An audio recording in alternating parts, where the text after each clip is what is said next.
এই লড়াইটা লড়ে মার্কিন যুক্তরাষ্ট্র মানব জাতিকে কোথাও ইরানের মতো দেশ, যে দেশের হাতে পরমাণু অস্ত্র থাকলে গোটা বিশ্বটাই বিপজ্জনক জায়গায় পৌঁছে যেত, সেখান থেকে রক্ষা করা হলো।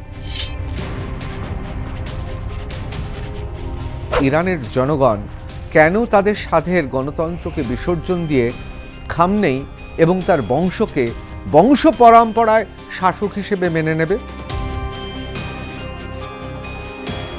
আর যেখানে ধর্মটাই প্রধান উপজীব্য, সেখানে একজন না একজন ভিলেন লাগবে।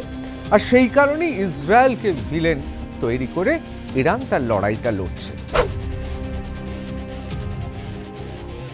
মুখ ফসকে একজন ইরানের দূতাবাসের পদস্থ কর্মচারী বলে ফেলেছেন, আমাদের কাছে আনডিক্লেয়ার্ড শক্তি আছে, এনার্জি আছে।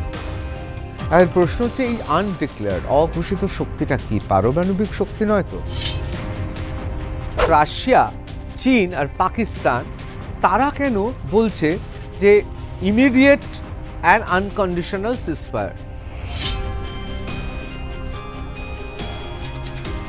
যেই ইসরায়েল আক্রমণ করলো, পাকিস্তান কি করলো? বেঈমানের মতো প্রথম সীমান্তের ফটকগুলো আটকে দিল, দিয়ে বলল, না, আমি এর মধ্যে নেই, আমি নিরাপত্তাহীনতায় ভুগছি।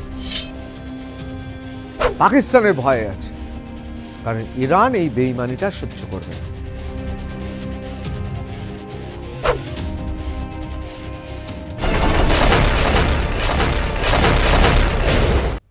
আজ জল্পনা কল্পনা নয়, ইরানকে একেবারে সরাসরি আঘাত করল মার্কিন যুক্তরাষ্ট্র। অনেকে বলছেন এ যাবৎকালের সবচেয়ে তাৎপর্যপূর্ণ জিওপলিটিক্সের ঘটনা। ব্যাপারটাকে উড়িয়ে দেওয়া যায় না, তার কারণ ইসরায়েলের সঙ্গে ইরান লড়াইতে মেনে নিয়েছিলেন। তার কারণ যুগ যুগ ধরে ইরানের সঙ্গে ইসরায়েলের সম্পর্কটা ভালো নয়। যদিও ইরাক আর ইরানের লড়াইতে ইসরায়েল বরাবর ইরানকে সমর্থন করেছে, সেই হিসেবে যদি আমরা চিন্তা করি, তাহলে ইরান আসলে ইসরায়েলের সঙ্গে বিশ্বাসঘাতকতা করেছে। কিন্তু এখন মুশকিলটা হচ্ছে, সে তো কয়েক দশক আগের কথা। নয়া জিও পলিটিক্সে ইরানকে, ইসরায়েলকে অর্থাৎ জিওনিস্টদের তাদের কাঠগোড়াতে দাঁড় করাতেই হতো। কেন? তার কারণ আপনারা জানেন, খেমনেই তারা বংশ পরম্পরায় রাজ করছে কোথায়? ইরানে। এবং ইরানে এই রাজ করার ক্ষেত্রে, অর্থাৎ একেবারে সামন্ততান্ত্রিক ফিউডাল স্ট্রাকচারে তারাই হয়ে উঠেছে সুপ্রিমো, ধর্মীয় এবং রাজনৈতিক নেতা। তাহলে বিষয়টা কি দাঁড়াচ্ছে? যে তাদের ইরানের মানুষকে গণতন্ত্র থেকে বঞ্চিত করতে হচ্ছে। তারা যদি ধর্মীয় এবং রাজনৈতিক কারণ না দেখাতে পারে, তাহলে ইরানের জনগণ কেন তাদের সাধের গণতন্ত্রকে বিসর্জন দিয়ে খামনেই এবং তার বংশকে বংশ পরম্পরায় শাসক হিসেবে মেনে নেবে? আসলে ইরানকে বলতে হচ্ছে, ইসলামের জন্য জিওনিস্টদের আমরা নিকেশ করব। আমরা নিকেশ করব ইসলামের শত্রু অর্থাৎ ইসরায়েলকে। আর এই জন্যে তোমাদের মেনে নিতে হবে আমাদের রাজ। এই একটাই কারণ, আর কোনো কারণ নেই। সুতরাং ধর্মীয় কারণ দেখিয়ে যখন তারা সিদ্ধান্ত নিচ্ছে, অর্থাৎ ইরানের মানুষ সিদ্ধান্ত নিচ্ছে ধর্মীয় কারণে আমরা আমাদের রাজনীতিতে গণতন্ত্রকে বিসর্জন দেব, সেক্ষেত্রে খামনেই এবং তার পূর্বসূরি এবং উত্তরসূরি তাদের সবাইকেই বলতে হবে ধর্মটাই সেখানে প্রধান উপজীব্য। আর যেখানে ধর্মটাই প্রধান উপজীব্য, সেখানে একজন না একজন ভিলেন লাগবে। আর সেই কারণেই ইসরায়েলকে ভিলেন তৈরি করে ইরান তার লড়াইটা লড়ছে। আসলে এক ঢিলে দুই পাখি মারছেন খেমনেই। কেন? তার কারণ তারা জানেন যে একদিকে বহিঃশত্রুকে আক্রমণ, অন্যদিকে তার দেশের মধ্যে গণতন্ত্রের যে বীজ বপন করা হয়েছে, যা মানুষের একেবারে সাধারণ প্রবণতা, যে বাক স্বাধীনতা থাকবে, কাজের স্বাধীনতা থাকবে, চিন্তার স্বাধীনতা থাকবে, লেখার স্বাধীনতা থাকবে, নিজের মতো করে চলচ্চিত্র, নিজের মতো করে নিজেকে বিকশিত করার যে স্বাধীনতা থাকবে, সেই স্বাধীনতা সহজাত প্রবৃত্তিতে একটা কঠোর একটা অনুশাসনের মধ্যে বেঁধে দিতে হবে। এবং আপনারা জানেন যে ইরানের বিশ্ববরেণ্য চলচ্চিত্রকাররা তারা ছবি করতে পারছেন না, তাদের অনেককেই বন্দি দশা কাটাতে হচ্ছে। এবং ইরানে আপনি মুক্ত কণ্ঠে কিছু বলতে পারবেন না। যদিও ইরানের মহিলারা তারা বারবার ক্ষোভ প্রকাশ করছে এবং সেই কারণেই ইসরায়েলের সঙ্গে ইরানের সংঘাতটা অনিবার্য। আবার অন্যদিকে ইরান কিন্তু অনেক দিন ধরে টার্গেটে ছিল। মধ্যখান থেকে ইরাক এবং সাদ্দাম হুসেন, তাদের জন্য হয়তো ইরান সেই হিসেবে টার্গেট নাম্বার 1 হয়ে ওঠেনি, কিন্তু সাদ্দাম হুসেনের পতনের পরই ইরান টার্গেটে ছিল। বারবার এই দেশটার উপর নিষেধাজ্ঞা এসছে। তার কারণ পারমাণবিক অস্ত্র, মানে 1979 সাল থেকে তারা পারমাণবিক অস্ত্র তৈরি করার চেষ্টা করছে এবং পারমাণবিক অস্ত্র যদি ইরান বলিয়ান হয়ে যায় তাহলে তাকে আর দেখে কে? এবং অনেকেই মনে করছেন ইরানের মতো একটি দেশে যেখানে ধর্মীয় এবং রাজনৈতিক একটা সুপ্রিমো বংশ পরম্পরায় রাজ করছে, তারা স্বেচ্ছাচারী হয়ে উঠতে পারেন, যা বিশ্বের পক্ষে ভয়ানক ক্ষতিকর। আর সেই জিগির তুলেই মার্কিন যুক্তরাষ্ট্র সরাসরি ইরানকে আক্রমণ করে দিল। পূর্বাভাস ছিল, তার কারণ আমরা জানি খুব পরিষ্কারভাবে ডোনাল্ড ট্রাম্প বলে দিয়েছিলেন, আমি বলতে পারবো না ইসরায়েলকে যুদ্ধ বন্ধ করতে। কিন্তু যখন ভারত সন্ত্রাসবাদের বিরুদ্ধে যুদ্ধ ঘোষণা করলো, মানে অপারেশন সিঁদুর, সেই সময় কিন্তু নিজে ঢাকঢোল পিটিয়ে সামাজিক মাধ্যমে পোস্ট করে দিলেন, অর্থাৎ সংঘর্ষ বন্ধের কথা পোস্ট করে দিলেন। আসলে পাকিস্তানকে এবং ভারতকে বোঝানোর চেষ্টা করেছিলেন পাকিস্তান সেই সংঘর্ষে হারছিল, এ বিষয়ে কোনো সন্দেহ নেই, এবং পাকিস্তানকে আসলে হারার মুখ থেকে বাঁচানো এবং ভারতকে যাতে সামলে সুমলে রাখা যায় সেই জন্যেই এই মধ্যস্থতা। আবার অনেকে বলছেন এই মধ্যস্থতার আড়ালে এটাই ছিল যে ততদিনে তৈরি হয়ে গিয়েছিল যে ইরানের সঙ্গে একটা সংঘর্ষ লাগবে। মধ্যখান থেকে ভারতের সন্ত্রাসবাদের বিরুদ্ধে যে যুদ্ধ, সেই যুদ্ধ হওয়াতে কি হয়েছিল, পাকিস্তান আর ভারতের যে সংঘর্ষের আবহ সৃষ্টি হয়েছিল তাতে ইরানের ব্যাপারটা, ইরানের ইস্যুটা কোথাও যেন দূরে সরে যাচ্ছিল। তাই মার্কিন যুক্তরাষ্ট্র অনেকে মনে করেন প্রায় সাধ্য সাধনা করে এই সংঘর্ষটা বন্ধ করেছে। দেখুন, গোটা পাকিস্তানটা এই মুহূর্তে মার্কিন যুক্তরাষ্ট্রের হাতে। এমন সেখানে অনেক বিমানবন্দর রয়েছে, এয়ারবেস রয়েছে, যেখানে মার্কিন যুক্তরাষ্ট্র প্রত্যক্ষভাবে সে জায়গাগুলো নিয়ন্ত্রণ করে। এবং ইরানের সঙ্গে যুদ্ধ যদি আরও এগোতে থাকে, সেক্ষেত্রে এইরকম 37 ঘন্টা ফ্লাই করে এসে, মানে উড়ে এসে আক্রমণ করে ফিরে যাওয়া, এটা কিন্তু সাধারণ নিয়ম অনুযায়ী অত্যন্ত কষ্টকর। ভাবুন তো, 37 ঘন্টা মার্কিন যুক্তরাষ্ট্র থেকে উড়ে এসে ইরানে বোম ফেলে আবার চলে যাওয়া, সুতরাং একটা বিরাট ধকল। সেক্ষেত্রে পাকিস্তানকে সবসময় সাজিয়ে রাখতে হবে বেস হিসেবে, যাতে ইরান যদি বাড়াবাড়ি করে তার জবাব দিতে হবে। আবার অন্যদিকে অনেকে বলছেন যে এই লড়াইটা লড়ে মার্কিন যুক্তরাষ্ট্র মানব জাতিকে কোথাও ইরানের মতো দেশ, যে দেশের হাতে পরমাণু অস্ত্র থাকলে গোটা বিশ্বটাই বিপজ্জনক জায়গায় পৌঁছে যেত, সেখান থেকে রক্ষা করা হলো। কিন্তু অন্যদিকে রুশ এবং চীন, দুই অপর শক্তিমান শক্তি, তারা পরিষ্কার কিন্তু হুঁশিয়ারি দিচ্ছে, অর্থাৎ ইরানকে এইভাবে আক্রমণ করা নিয়ে। এবং পুতিন খুব পরিষ্কারভাবে বলেছেন, ইরান যদি মানব জাতির কল্যাণে পারমাণবিক তাদের যে কাঠামো, সে কাঠামো ব্যবহার করে তাহলে আপত্তি কিসে। এসব নিয়েই আজকে আমাদের অনুষ্ঠান, কেন মার্কিন যুক্তরাষ্ট্র আক্রমণ করলো ইরানকে, এর পেছনে কি এবং এর পরবর্তী অবস্থাটা কি। আমি ঋতব্রত ভট্টাচার্য, শুরু করছি রণক্ষেত্র। আমি আমার প্রথম স্লাইডে চলে যাব। সেখানে খুব পরিষ্কারভাবে আই উইটনেস নিউজ লিখছে, এবিসি আই উইটনেস নিউজ লিখছে, White House says Iran could produce a nuclear weapon in a couple of weeks. It has everything it needs to do so now, Caroline Leavitt said Thursday. কেন বলছে? তার কারণ ইরানের হাতে যদি অস্ত্র থাকে এবং সেটা যদি একেবারে শেষ চূড়ান্ত ধাপে পৌঁছায়, তাহলে তো সর্বনাশ। এবং যদি ইরান আক্রমণ না করা হতো, মার্কিন যুক্তরাষ্ট্রের বক্তব্য, তাহলে আর কয়েক সপ্তাহের মধ্যে, মানে 2 সপ্তাহের মধ্যেই ইরান পারমাণবিক শক্তিতে বলিয়ান হয়ে গোটা পৃথিবীকে দেখাতো। আবার দেখুন, মুখ ফসকে একজন ইরানের দূতাবাসের পদস্থ কর্মচারী বলে ফেলেছেন, আমাদের কাছে আনডিক্লেয়ার্ড শক্তি আছে, এনার্জি আছে। আর প্রশ্ন হচ্ছে, এই আনডিক্লেয়ার্ড, অঘোষিত শক্তিটা কি? পারমাণবিক শক্তি নয় তো? সুতরাং জল্পনা বাড়ছে, রহস্য বেড়েছে।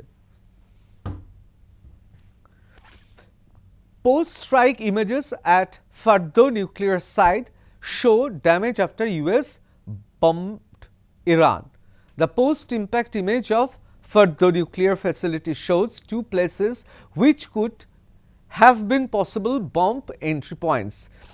It also shows that the land had caved inwards post-strike, whereas the tunnel entrances had been sealed with dirt. দেখুন, এই জায়গাগুলোতেই রয়েছে সেই পারমাণবিক, এবং দেখুন এগুলো খুব কাছাকাছি, মানে এই পুরো ক্লাস্টারটা খুব কাছাকাছি। এই জায়গায় পারমাণবিক অস্ত্রশস্ত্রের পরীক্ষাগার, এইখানেই পরীক্ষা চলছে। এবং এবং এমনও খবর আছে কয়েক সপ্তাহের মধ্যেই পারমাণবিক অস্ত্র বানিয়ে ফেলতো, অর্থাৎ লাস্ট স্টেজ, অর্থাৎ চূড়ান্ত পর্যায়ে সেখানে কাজ চলছিল। US strikes on Iraq nuclear sites used bunker buster bombs, cruise missile. কি ব্যবহার করা হয়েছে? Bunker buster bombs. কি বাংকার বাস্টার বোম?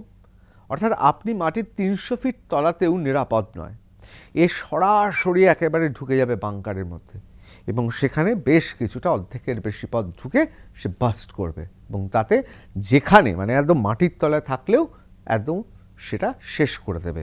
অর্থাৎ বলা যেতে পারে মাটির তলা ফুঁড়ে আক্রমণ। আমরা ওপর থেকে আক্রমণ দেখেছি, এটা একদম নিচে গিয়ে আক্রমণ। এবং ক্রুজ মিসাইলস রয়েছে। এবং এই যে ফর্দো নিউক্লিয়ার ফ্যাসিলিটি, এর ছবিগুলো, এগুলো সবই স্যাটেলাইট ইমেজ। এই ছবিগুলোকে দেখলে খুব পরিষ্কারভাবে বুঝবেন যে আক্রমণটা করা হয়েছে একেবারে বেছে বেছে যে সমস্ত জায়গায় নিউক্লিয়ার পরীক্ষা নিরীক্ষা চলছে সেই জায়গাগুলোতে। বাংকার বাস্টার বোমস, এটি ব্যবহার করা হয়েছিল। The US-built bomb known as the Massive Ordnance Penetration (MOP) can penetrate deep underground, smashing through rock or concrete before exploding. দেখুন, এখানে যত শক্তিশালী কংক্রিট থাকুক বা ধরে নিন পাথর সাজানো থাকুক, অর্থাৎ পাথর বেছানো থাকুক, মব কিন্তু এর পুরোটাকে ভেদ করে গিয়ে বাস্ট করতে পারে। মানে এটা যদি মাটির থেকে 300 ফিট নিচে হয় তাহলেও কিন্তু রক্ষা নেই। এই দেখুন ঢুকে গিয়ে, এই যে সোজা এই হলুদ যে লাইনটা রয়েছে, এই হলুদ লাইন বরাবর নেবে একেবারে। এখানে আপনি কংক্রিট রাখতে পারেন, এখানে পাথর থাকতে পারে, যা খুশি রাখুন, ভেদ করে বেরিয়ে চলে যাবে। অসম্ভব শক্তিশালী। B-2 stealth bombers 6 bunker busters, how US strike on Iran unfolded. The B-2 Spirit bomber is manned by 2-person crew, অর্থাৎ এখানে দুজন লোক শুধু ছিল, consisting of a pilot and mission commander, অর্থাৎ শুধুমাত্র পাইলট আর মিশন কমান্ডার ছিল। The crew would have been meticulously prepared for the 40-hour mission over Iran. আপনাদের আগেই বলেছি 37 ঘন্টা উড়ে এসে 40 ঘন্টা, অর্থাৎ 37 ঘন্টা উড়ে এলো, বোম মারলো, ধ্বংস করলো, আবার বেরিয়ে চলে গেল। 40 ঘন্টা টানা, 40 ঘন্টা একজন পাইলট আর মিশন কমান্ডার দুজনে ছিলেন। যে কারণে স্বভাবতই মার্কিন প্রেসিডেন্ট উল্লসিত। আমি সেই প্রসঙ্গেই যাব যে ডোনাল্ড ট্রাম্প কি লিখছেন। We have completed our very successful attack on the 3 nuclear sites in Iran. আমরা অত্যন্ত সাফল্যমণ্ডিতভাবে আমরা সমর্থ হয়েছি যে নিউক্লিয়ার সাইটস, তিনটে নিউক্লিয়ার যেখানে পারমাণবিক অস্ত্র নিয়ে পরীক্ষা নিরীক্ষা চলছে সেখানে আঘাত করতে, including Fordow, Natanz and Isfahan. All planes are now outside of Irani airspace. এবং এই তিনটে জায়গায় যেখানে অভিযোগ, যেখানে চূড়ান্ত শেষ পর্যায়ের পরীক্ষা নিরীক্ষা হচ্ছিল পারমাণবিক অস্ত্রের, 3টে জায়গা ধ্বংস করেছি। All planes are now outside of Iran air space, অর্থাৎ ইরানের আকাশসীমার বাইরে চলে এসেছে, মানে তারা এসছে, মেরেছে, আবার বেরিয়ে চলে গেছে, এবং সেটা ইরানের এয়ার স্পেস। আমি আগেই বলেছি 37 ঘন্টা সময় লেগেছিল, আর 3 ঘন্টা ইরানের এয়ার স্পেস থেকে বেরিয়ে যেতে, অর্থাৎ মোট 40 ঘন্টা। এবং প্রত্যেকটা এই ক্রু হচ্ছে একজন মিশন কমান্ডার ছিলেন। এই মিশন কমান্ডার তিনি জানেন কীভাবে নিক্ষেপ করতে হবে, কোথায় কোন অভিঘাতে ফেলতে হবে, এবং পাইলট ফাইটার পাইলট, তিনিও জানেন কোন জায়গায় গিয়ে নিয়ে যেতে হবে। অর্থাৎ একজন ফ্লাইটটাকে নিয়ে ঠিক জায়গায় দাঁড়াচ্ছে, আরেকজন সেখান থেকে বোমটা রিলিজ করে দিচ্ছে। অসম্ভব দক্ষতা না থাকলে এবং ক্ষিপ্রতা না থাকলে এবং গভীর জ্ঞান না থাকলে এটা করতে পারে না, যে কারণে উল্লসিত Donald Trump. A full payload of bombs was dropped on the primary sites further, অর্থাৎ পুরো বোম নিয়ে ওই ফ্লাইটটা এগিয়ে গিয়েছিল এবং সেখানে ছেড়ে দেয় বোমটাকে। এখানে বোমটাকে ছেড়ে দেওয়া মানে আসলে নিক্ষেপ করা, মানে ছেড়ে দেওয়া মানে আমি নিয়ে গেলাম ফ্লাইটটা, গিয়ে ছেড়ে দিলাম তা নয়, একেবারে ঠিক মানে এটা মহাসমাপতন করানো, মানে কোথায় ফেলতে হবে, কোথায় হলে আঘাত সর্বোচ্চ হবে, ওপরে গ্রানাইট থাকুক, রক থাকুক, মানে পাথর থাকুক, বা ঢালাই থাকুক, যত মোটা ঢালাই থাকুক, সেটা ভেদ করে বেরিয়ে চলে যাবে। All planes are safely on their way home, অর্থাৎ তিনি যখন লিখছেন তখন তারা মার্কিন যুক্তরাষ্ট্রের অভিমুখে রওনা দিচ্ছে। Congratulations to our great American warriors, বলছে অভিনন্দন আমাদের অসাধারণ যোদ্ধাদের অভিনন্দন। There is not another military in the world that could have done this, এবং খুব গর্ব করে বলছে পৃথিবীর আর কোনো বাহিনীতেই এটা করতে পারে না, আমাদের বাহিনী করে দেখিয়ে দিয়েছে। Now is the time for peace, এবার শান্তির জন্য সময়। Thank you for your attention to this matter, অর্থাৎ বলছেন ঠিক আছে, আমরা ওদের পারমাণবিক পরীক্ষাগার চূড়ান্ত পর্যায়ে পৌঁছে গিয়েছিল, সব কিছু নিকেশ করে দিয়েছি, এবার আবার গোটা বিশ্বজুড়ে শান্তি বিরাজ করবে। এদিকে Netanyahu hails US strikes on Iran nuclear sites, first comes strength then comes peace. Trump অর্থাৎ কোথাও একদিকে যেমন আমরা দেখলাম যে তিনি খুব পরিষ্কার বলেছিলেন আমি ইসরায়েলকে না করতে পারবো না এয়ার স্ট্রাইক করার থেকে, আমি ইসরায়েলকে না করতে পারবো না ইরানে বোমা বর্ষণ থেকে। তারপরেই এই ঘটনা। অনেকে মনে করছেন যে ইরান টার্গেটেই ছিল, নিশানায় ছিল মার্কিন যুক্তরাষ্ট্র। পাকিস্তানের আসিম মুনিরকে ডেকে নিয়েছেন, তার অন্যান্য কোনো কারণ নেই, একেবারে চাকর বাকর দেশের সেনাপ্রধান, সেও চাকর, তাকে ডেকে নিয়ে বলেছে ভাই যদি যুদ্ধ প্রলম্বিত হয় তাহলে তোমাদের সব কিছু, অর্থাৎ তোমাদের সে বিমানবন্দর, এয়ারবেস সব কিছু মার্কিন যুক্তরাষ্ট্রের জন্য তৈরি রেখো। F-16 থেকে শুরু করে এত US ডলার দেওয়া, এসবের কারণ হচ্ছে কেয়ারটেকার হিসেবে, যে আমার যোদ্ধারা যাবে, সমস্ত ফ্লাইট টাইট ঝেড়ে মুছে ঠিক করে রাখবে, সার্ভিসিং করে রাখবে, তোমাদের টাকা দিলাম, যুদ্ধ বিমান দিলাম, তোমাদের বেস নিয়ে নেব, তোমাদের বিমানবন্দর নিয়ে নেব, গোটা পাকিস্তানটাই হয়ে যাবে মার্কিন যুক্তরাষ্ট্রের বেস, তোমাদের কাজ হবে কেয়ারটেকার। অর্থাৎ প্রতিদিন তো সম্ভব নয় 37 ঘন্টা ওখান থেকে ফ্লাই করে মার্কিন যুক্তরাষ্ট্রকে ফ্লাই করে এসে বম্বিং করা। সুতরাং তৈরি ছিল প্ল্যান এ, প্ল্যান বি। দেখুন যে কোনো যুদ্ধে প্ল্যান এ থাকবে, প্ল্যান বি থাকবে। প্ল্যান এ সাকসেসফুল হলো ঠিক আছে, না হতো প্ল্যান বি। অর্থাৎ এটা যদি সাকসেসফুল না হতো তাহলে কিন্তু মার্কিন যুক্তরাষ্ট্র হয়তো গোটা পাকিস্তানকে বেস হিসেবে ব্যবহার করত। হয়তো এখন দরকার হয়নি, কিন্তু ভবিষ্যতে দরকার হবে না এটাও কেউ বলতে পারে না। এবার চলে আসি, Iran ask for emergency meeting of UN security council over US strike. এখন ইরানের কিছু করার নেই, এখন বলছে যে ইউএনের কোনো কথা মানে না, তাকে এখন বলতে হচ্ছে ইউএনের রাষ্ট্রসংঘের দ্বারস্থ হতে হচ্ছে। বলছে না তোমরা এক্ষুনি জরুরি মিটিং ডাকো, US যেভাবে মেরে চলে গেল। Ambassador Amir Saeid Iravani said the UN's most powerful body must take all necessary measures to hold US accountable under international law and the UN Charter. দেখুন, রাষ্ট্রসংঘের সনদ রয়েছে, আন্তর্জাতিক আইন রয়েছে, সেই আইন মোতাবেক এখন ইরান বলছে রাষ্ট্রসংঘকে ব্যবস্থা নিতে। কি ব্যবস্থা নেবে রাষ্ট্রসংঘ? রাষ্ট্রসংঘ কার কথায় উঠে বসে, কার অঙ্গুলি হেলনে ওঠে বসে? অবশ্যই মার্কিন যুক্তরাষ্ট্র। The United Nations Security Council UNSC has convened an emergency session. The US led strikes on Iranian nuclear sites, prompting sharp rebukes from several member states and renewed calls for a ceasefire in the Middle East, while the allies Israel and US lauded the attack. Russia, China and Pakistan have proposed a resolution demanding an immediate and unconditional ceasefire. দেখুন, United states, এটা আল জাজিরার খবর, তার আগে আমি the Hindu থেকে আমি আপনাদের শোনাচ্ছিলাম। তা আল জাজিরা বলছে যে ইউনাইটেড নেশনের যে সিকিউরিটি কাউন্সিল অর্থাৎ ইউএনএসসি, তারা কি বলছে যে একটা ইমার্জেন্সি সেশন করবে। দেখুন, এগুলো সব লোক দেখানো, কারোর ক্ষমতা নেই এই মুহূর্তে মার্কিন যুক্তরাষ্ট্রকে কাঠগড়ায় দাঁড় করানো।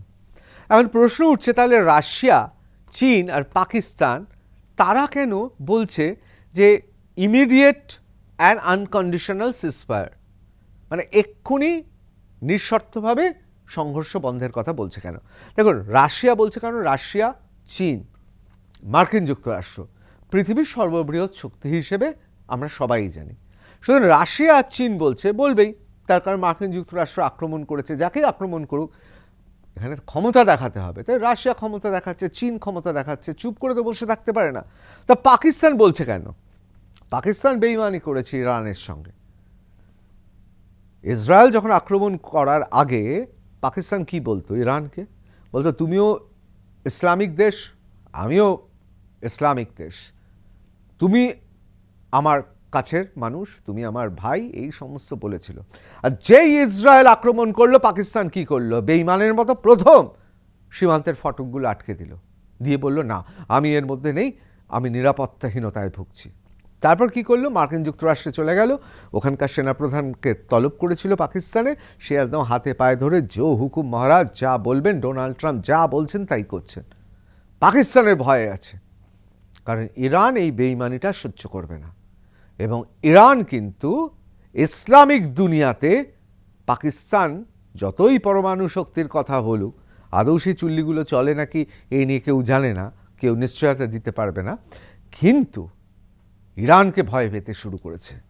Immediate and unconditional ceasefire, according to the diplomats familiar with the draft circulated on Sunday, while the proposal does not explicitly name the United States or Israel, it condemns the attack on Iranian nuclear facilities. A vote has not yet been scheduled.